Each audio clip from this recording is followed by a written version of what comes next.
Doctor ఇంకొక major problem ఏంటంటే ముఖ్యంగా యూత్లో ఆన్లైన్ కార్డ్ గేమ్స్ కావచ్చు, బెట్టింగ్స్ కావచ్చు, ఆన్లైన్ ట్రేడింగ్ అని చెప్పి ఇలాంటి గేమ్స్కి ఎడిక్ట్ అయిపోతున్నారు. దీని ద్వారా ఫ్యామిలీస్ బాగా సఫర్ అవుతున్నాయి. అసలు ఇలాంటి వైపు వాళ్ళు ఎందుకు మళ్ళుతున్నారు? దీని నుంచి బయటపడాలంటే వాళ్ళు ఏం చేయాలి?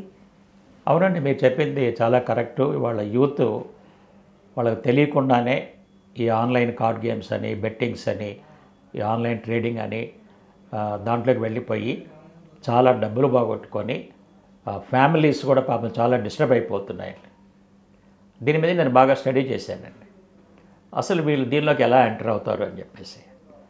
ఈ ఎంటర్ అవడానికి 2-3 మార్గాలు ఉన్నాయండి.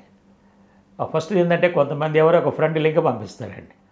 నేను ఆన్లైన్లో ఈ గేమ్ ఆడాను, నాకు ఒక 25,000 రూపీస్ వచ్చినాయి, అవి కలర్స్ అని, టోకెన్స్ అని రకరకాల గేమ్స్ ఉంటాయి అన్నమాట. లేకపోతే మన రమ్మీ అని చెప్పేసి కొన్ని గేమ్స్ ఉంటాయి, కార్డ్ గేమ్స్. ఇవి ఆడాను, నేను 25,000 సంపాదించాను, బాగా హ్యాపీగా ఎంజాయ్ చేయొచ్చు, నువ్వు కూడా ఆడు అని చెప్పేసి పంపిస్తాడు. ఫ్రెండ్స్ అందరే పంపిస్తాడు. చాలామంది ఈ లింక్ యాక్టివేట్ చేయరండి, కొద్దిమంది మాత్రం లింక్ యాక్టివేట్ చేస్తారు. యాక్టివేట్ చేసి బాగానే ఉంది కదా, ఫ్రెండ్ చెప్పాడు కదా 25,000 వచ్చినా ఎంజాయ్ చేయొచ్చు కదా అని చెప్పేసి తర్వాత ఆడటం మొదలు పెడతాడు. ఫస్ట్ ఒక 5,000 10,000 పెడతాడు. పెడితే ఒక 10-15,000 ప్రాఫిట్ వచ్చిందండి. ఇప్పుడు ఫ్రెండ్ చెప్పింది నిజమే కదా, 25,000 దాకా వచ్చినాయి కదా. తర్వాత మళ్ళీ ఆడుతూ ఉంటే మళ్ళీ ఒక 2,000 పోవటం, 5,000 రావటం, ఒక 30-40,000 నెట్లో ఉంటాడండి. ఇప్పుడు తనకి ఆలోచన ఏమొచ్చుందంటే, ఎస్ ఐఎమ్ వెరీ ఇంటెలిజెంట్, డబ్బులు ఎలా సంపాదించాలి ఈ గేమ్లో నాకు బాగా తెలిసింది, నేను ఇప్పుడు దీన్ని చేయగలనని చెప్పేసి కంప్లీట్గా ఆ ట్రాప్లో ఆట మొదలు పెడతాడండి. తర్వాత ఒకసారి 10,000 పోవటం, ఒకసారి 15,000 పోవటం, మళ్ళీ 5,000 రావటం, చివరికి మొత్తం పోతాయండి. మొత్తం పోయినప్పుడు ఏమైంది, ఈయన పెట్టుబడి 10,000 పోయింది కదా. ఓకే, ఫస్ట్ ఈ గేమ్లోకి ఎందుకు దిగుతాడంటే అత్యాశ అంటామండి. ఏమి కష్టపడకుండా ఈజీగా డబ్బులు రావాలి, వస్తే వాటిని ఎంజాయ్ చేయాలి అన్న రాంగ్ ఆలోచనతో దిగుతారండి ఫస్ట్. ఇప్పుడు దిగిన తర్వాత డబ్బులు పోయినాయి కదా, ఏమనుకున్నాడు, నాకు ఆటం ఆల్రెడీ వచ్చేసింది అనుకున్నాడు కదా, ఈసారి డబ్బులు తెచ్చి పెడితే వస్తాయి అనుకుంటాడు. అందులో వాళ్ళు ఏం చెప్తుంటారంటే, నువ్వు 10,000 పెడితే 50,000 వస్తాయి, 5 times వస్తాయి, ఇంకా పెంచేస్తారు. 50,000 పెడితే నీకు ఎంత వచ్చింది అని ఇంకా వాళ్ళు అట్రాక్ట్ చేస్తుంటారు. మళ్ళీ ఒక 25,000, 30,000, 50,000 ఎవరి దగ్గర ఫ్రెండ్స్ అప్పులు తీసుకొని పెడతాడండి. ఆల్రెడీ కొంత రుచి మరిగి ఉంటాడు కాబట్టి ఇంకా వస్తాయి అని ఎక్స్పెక్ట్ చేస్తాడు. ఇప్పుడు 50,000 పోయినాయి, మరి ఇప్పుడు ఫ్రెండ్స్ డబ్బులు అడుగుతారు కదా, అప్పుడు ఈ ఆన్లైన్ లోన్ యాప్స్ చూడండి, వాటికి ఏమి లేదు, జస్ట్ ఒక మీరు పాన్ నెంబర్ ఉండి అడ్రస్ ఉంటే చాలు, అయిపోయాయి, ఆ డబ్బులు వస్తాయి. అవి ఆడతాడండి, అవి పోయినాయి. లోన్ యాప్స్లో డబ్బులు తీసుకొని ఈ గేమ్స్ ఆడాడు, అయిపోయినాయి అండి. ఓకే, పోయిన తర్వాత ఇప్పుడు దాదాపు 1,00,000-2 లక్షలు పోయినాయి. ఇప్పుడు మరి వాళ్ళందరూ ఫోన్ చేసి ప్రెషర్ పెడుతూ ఉంటారు, బెదిరింపు. ఇప్పుడు చెప్పలేరు, ఇప్పుడు చెప్తాడండి. మరి 2 లక్షలు వచ్చిందా మరి వాళ్ళు ఊరుకోరు కదా వాళ్ళు.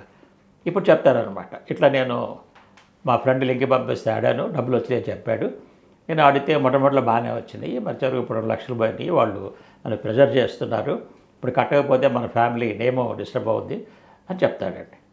చెప్తే పాపం ఫ్రెండ్స్ ఫ్యామిలీ మెంబర్స్ ముందు షాక్ అవుతారు, ఇది నువ్వు అసలు ఆడటం ఏంటి, నువ్వు చక్కగా చదువుకునే స్టూడెంట్వి, లేకపోతే నువ్వు చక్కగా జాబ్ చేసుకుంటున్నావు, అసలు నువ్వు దీంట్లో దిగటం ఏంటి అని చెప్తారండి వాళ్ళు.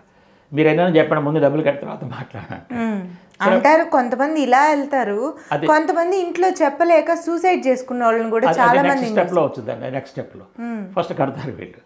కట్టిన తర్వాత అప్పుడు ఏం చెప్తారు, ఇక నేను ఆడను దీంట్లో, ఈ గేమ్లోకి వెళ్ళను అని చెప్తాడండి. ఇలా చెప్పిన తర్వాత మళ్ళీ ఒక 10-15 days తర్వాత మళ్ళీ ఆలోచన వచ్చింది, లేదా ఎవరైనా ఫ్రెండ్ కలుస్తాడండి. ఫ్రెండ్ కలిసి ఏం చెప్తాడు, ఏంటంటే నేను ఇట్లా 2 lakhs పోగొట్టుకున్నాను, పేరెంట్స్ కట్టారు, చాలా కష్టపడి ఎందుకు కట్టేశాను అంటే, ఇప్పుడు ఆ ఫ్రెండ్ ఏం చెప్తాడంటే, మనకు ఒక సామెతను తెలుసా, పోయిన దగ్గరే మళ్ళీ సంపాదించాలి, నువ్వు మళ్ళీ స్టార్ట్ చేయంటాడు. ఇలాంటి సామెతలు బాగా తగులుతాయి అంటే రాగా ఉపయోగిస్తారు అనమాట. సరే, ఇప్పుడు ఈ మళ్ళీ ఎవరో దగ్గర అప్పు తీసుకొని ఫ్రెండ్స్ దగ్గర మళ్ళీ స్టార్ట్ చేస్తారండి. మళ్ళీ 2-3 లక్షలు పోయినాయి. ఇప్పుడు మళ్ళీ పేరెంట్స్ దగ్గరికి వస్తారు. ఇప్పుడు చెప్తాడు అనమాట, ఇప్పుడు అంటారు మేము కట్టమంటారు, మీరు కట్టకపోతే నేను సూసైడ్ చేసుకుంటారు. ఇప్పుడు మరి వాళ్ళు ఫ్యామిలీ మెంబర్స్ని మరి కొడుకుని వదులుకోలేరు కదా, మళ్ళీ ఎక్కడ అప్పు తీసుకొచ్చి మళ్ళీ కడుతుంటారు. ఈ విధంగా ఇతను ఇప్పుడు ఏమవుతుందంటే, ఇతనికి ఫస్ట్లోనే మన అత్యాశతో గేమ్ ఆడాడు, ఇప్పుడు ఏమన్నా పోయిన డబ్బులు సంపాదించాలని కసితో మళ్ళీ ఆడతాడు. ఇక్కడ మనిషి లైఫ్ స్పాయిల్ అయిపోయింది అనమాట. ఆ కసి అనేది మనిషి కంట్రోల్ లేకుండా చేసి మళ్ళీ ఆడించి, ఎంతమంది చెప్పినా వినరండి. అవును, అందులోకి పడిపోతారు, తెలియకుండానే కూరుకుపోతారు. కరెక్ట్ అండి. ఇప్పుడు మీకు ఎగ్జాంపుల్ చెప్తా. ఒకసారి ఒక మదర్ ఫోన్ చేసింది, వాళ్ళ అబ్బాయి ఇట్లా ఆన్లైన్ ట్రేడింగ్ అని చెప్పేసి ఒక 5 lakhs పోగొట్టుకున్నాడు. కానీ 5 lakhs పోయినాయని చెప్పడు. ఓకే, డబ్బులు ఉన్నాయి ఇంకా క్రెడిట్లో, కానీ ఇప్పుడు ఇంకో 10 lakhs పెడితే మనకు 50 లక్షలు వస్తాయి, మన అప్పులను తీర్చుకోవచ్చు, మన లైఫ్ మంచి హ్యాపీ లైఫ్ లీడ్ చేయొచ్చు, ఎంతకాలం ఈ జాబ్ చేసి 20-30 ఏళ్ళు సంపాదిస్తాము, ఇదైతే దాని ఒకసారి 50 lakhs వస్తాయి, హ్యాపీగా ఉండొచ్చని చెప్తారండి. సరే, మేము ఆమె ఫోన్ చేస్తే మా కుర్రాడితో మాట్లాడారు. మరి ఆ కుర్రాడు ఆ కసిలో ఉన్నాడు కదా, ఎవరు చెప్పినా వినరండి వాళ్ళు. మళ్ళీ 10 lakhs కట్టాడు. కట్టిన తర్వాత వాళ్ళు మళ్ళీ మెసేజ్ పంపించారు, ఓకే ఇప్పుడు నీకు 80 లక్షలు వచ్చినాయి, మరి 80 లక్షలకి ట్యాక్స్ కట్టే కానీ వాళ్ళు రిలీజ్ చేయరు, 20 లక్షలు ట్యాక్స్ కట్టు అంటారు. ఓకే, ఇప్పుడు ఇరుక్కుపోయాడు కదా, ఇప్పుడు అతను ఆ డబ్బులు చేయలేడు, ఇంకొంత కడితే ఇప్పుడు 20 లక్షలు కట్టమంటున్నాడు. ఇప్పుడు 20 లక్షలు కడితే వస్తాయని గ్యారంటీ ఏముంది? ఇది ఆన్లైన్ కదా, వాడు ఎక్కడో ఉంటాడు, మనకేం తెలుస్తుంది? ఇట్లా తెలియక కొంతమంది 60 లక్షలు కూడా కట్టి మొత్తం పోగొట్టుకోవాలి. చివరికి వాళ్ళంతా ఆ సైటు ఉండదు, ఆ మనుషులు ఉండరు, ఎవరు ఉండరండి. ఓకే, మొత్తం పోయింది అనమాట. ఇప్పుడు ఈ ఫ్యామిలీ ఎంత డిస్టర్బెన్స్ గురవుద్దో చూడండి. మరి ఇతను ఏం చేస్తాడు, ఫ్రెండ్స్ దగ్గర ఎక్కడెక్కడ అప్పులు అన్నీ తీసుకొస్తారండి. ఇప్పుడు వాళ్ళు కట్టాలంటే మరి ఏమైనా ఆస్తులు ఉంటే అమ్మేసి ఏదో కొంత చేయొచ్చు, లేకపోతే ఎంత ప్రాబ్లం అవుతుంది. సో కాబట్టి మేమేం చెప్తున్నామంటే, ఫస్ట్ దీనిలో దిగటం అనేది అత్యాస చాలా తప్పు. మేము కౌన్సిలింగ్ అదే నేర్పుతామండి. మన ఆలోచనలో కరెక్షన్ జరగాలి. మనం ఏదైనా ఒక సర్వీస్ ఇచ్చి ఒకళ్ళు హెల్ప్ చేసి డబ్బు సంపాదించాలి, ఒక యాక్టివిటీ చేసి డబ్బు సంపాదించాలి. అంతేగాని ఏమి చేయకుండా ఒక క్లిక్ ఆఫ్ ద మౌస్ డబ్బులు సంపాదించాలి అనేది ఒక అది అత్యాసండి. మనం ఏం పని చేయకుండా ఒకవేళ అది జరిగినా అది సక్రమంగా వాడుకోవడానికి నిలవదండి. ఓకే, సో తర్వాత ఏమవుతుంది, వీళ్ళు దిగిన తర్వాత పోయిన డబ్బులు సంపాదించాలనే కసి మనిషిని చాలా ప్రాబ్లం గురి చేస్తుందండి. ఎవరు చెప్పినా విన్నవద్దు, దానిలోంచి బయటికి రాలేరు, బాగా ఎక్కువ పోతే సూసైడ్ చేసుకునేటువంటి పరిస్థితి తీసుకొచ్చింది. ఈవెన్ ఈ మధ్య ఒక IAS ఆఫీసర్ కూడా 1,40 lakhs పోగొట్టుకున్నాడు దీంట్లో. మరి ఆయనకి ఎంత తెలివితేటలు, ఎంత నాలెడ్జ్ ఉంది. IAS ఆఫీసర్ అంటే రిటైర్డ్ IAS ఆఫీసరు. ఓకే, ఆయన అంత డబ్బు పోగొట్టుకున్నాడంటే వాళ్ళు ఆ విధంగా ఇతన్ని మత్తులో వేస్తారనమాట, కసి పెంచుతారనమాట. వాళ్ళకి ఇంకెన్ని IAS తెలివితేటలు ఉన్నాయో చూడండి. ఓకే, ఆ కసి మొత్తం పెంచేసి డబ్బులు కట్టించుకుంటూ వెళ్ళిపోతుంటారు. సో కాబట్టి మేమేం చెప్తున్నామంటే, ఈ విషయంలో యూత్ చాలా జాగ్రత్తగా ఉండాలి, ఆలోచన విధానం మారాలి. పేరెంట్స్ కూడా పిల్లల మీద కొంచెం వాచ్గా ఉండాలండి, విజిలెంట్గా ఉండాలి. ఎందుకంటే ఎప్పుడైతే డబ్బులు పోతుంటాయో వాళ్ళ బిహేవియర్లో కొన్ని మార్పులు వస్తుంటాయి. మనుషులతో చేస్తూ ఉండాలి, మనుషుల మార్పు రావటం, మనుషులతో కలవకపోవటం, అర్థమైందా, కొంచెం భయంగా ఉండటము, కొన్ని సిమ్టమ్స్ మనకు కనిపిస్తుంటాయి. కనిపించినప్పుడు వాళ్ళతో మాట్లాడి తెలుసుకోవాలండి. ఇది ఫస్ట్లో ఆపడం చాలా ఈజీ అండి. తర్వాత వీళ్ళు ఎప్పుడైతే కసి ఫేజ్లోకి వెళ్తారో అప్పుడు చాలా ఎవరి మాట వినరండి, వాళ్ళు కూరుకుపోతూ ఉంటారు కదా, ఇంకా వెళ్ళిపోతూ ఉంటుంది. సో అందుకని మేము ఏం చెప్తున్నామంటే, మీరు ఫస్ట్లో ఐడెంటిఫై చేసినప్పుడు ఇమ్మీడియట్గా కౌన్సిలింగ్కి తీసుకురండి. ఫస్ట్లో ఆలోచన మార్చడం చాలా ఈజీ అండి. ఆ కసి ఫేజ్లోకి వెళ్ళి ఆల్రెడీ 25 lakhs 50 lakhs పోయినాయి అంటే అప్పుడు వినటం చాలా కష్టం అండి. అప్పుడు కూడా మార్చవచ్చు, కానీ ఎక్కువ టైం పట్టుద్దండి.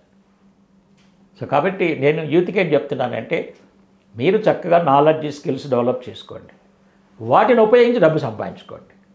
అది మీకు చక్కగా మీ లైఫ్ ఎంజాయ్ చేయడానికి, లైఫ్ బిల్డ్ చేయడానికి ఉపయోగపడుతుంది. అంతేగాని ఈ ఈజీ మార్గంలోకి వెళ్ళి ఓకే ఉన్న డబ్బులు పోగొట్టుకొని అనవసరంగా మీరు డిఫికల్టీస్ని, కష్టాలను తెచ్చుకొని మానసికంగా మీరు డిస్టర్బ్ అయిపోయి మీ ఫ్యామిలీస్ని డిస్టర్బ్ చేయడం అనేది చాలా తప్పండి. చేయొద్దని అవసరం లేదండి, మీకు చేయాల్సిన అవసరమే లేదు. పేరెంట్స్ కూడా తెలుసుకోవాలి, యూత్కి సరైన మార్గనిర్దేశం ఇవ్వాలండి. మనము ఒక మంచి పౌరుడిగా ఉండాలి, పౌరుడిగా ఉండి దేశానికి, మన సమాజానికి ఏం చేయగలము, ఒక సర్వీస్ చేస్తూ మనీ సంపాదించాలండి. మనీ ఎందుకండి, మన అవసరాలు కోరికలు తీర్చడానికి, అంతే కదా. అంతే. ఓకే, మీరు 100 కోట్లున్నా మీరేమీ బంగారంతో అన్నం తింటారు కదా, రైసే తింటాం కదా, చపాతీ తింటాం కదా. కాబట్టి మన అవసరాలు కోరికలు తీర్చే డబ్బు కావాలి. అది కావాలంటే మనం కొన్ని పనులు చేయాలి, ఆ పనులు సరైన మార్గంలో ఉండాలి. ఈ విషయం మనం చిన్నప్పటి నుంచే నేర్పాలండి. మా దగ్గర కౌన్సిలింగ్ వస్తే మేము రియాలిటీ తీసుకొస్తాం అన్నమాట.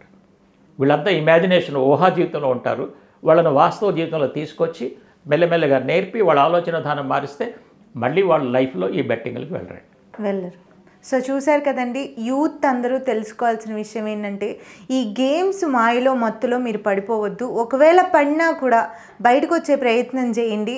లోన్ యాప్స్ జోలికైతే పొరపాటును కూడా వెళ్ళొద్దు. దయచేసి ఉద్యోగాలు వచ్చే వరకు వెయిట్ చేయండి. ఇట్లాంటి చిన్న చిన్న ఈజీ మనీల కోసం అని జీవితాలు రిస్క్లో పెట్టుకోవద్దు. తల్లిదండ్రులు ఎంతో కష్టపడి మిమ్మల్ని ఈ స్థాయికి తీసుకొచ్చిన వాళ్ళకి మీకు తెలియకుండానే మీరు ఊబిలో కూరుకుపోయి అది బయటికి రావడం తెలియక సూసైడ్ల దాకా వెళ్ళిపోయి జీవితాంతం పేరెంట్స్కి క్షోభను మాత్రం మిగిల్చొద్దు. పేరెంట్స్ కూడా పిల్లల్ని అబ్జర్వ్ చేసుకుంటూ ఉండండి.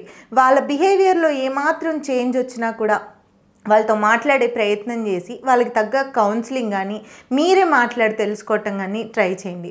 పిల్లల్ని అర్థం చేసుకోండి, పిల్లల పేరెంట్స్ని అర్థం చేసుకోండి. Thank you.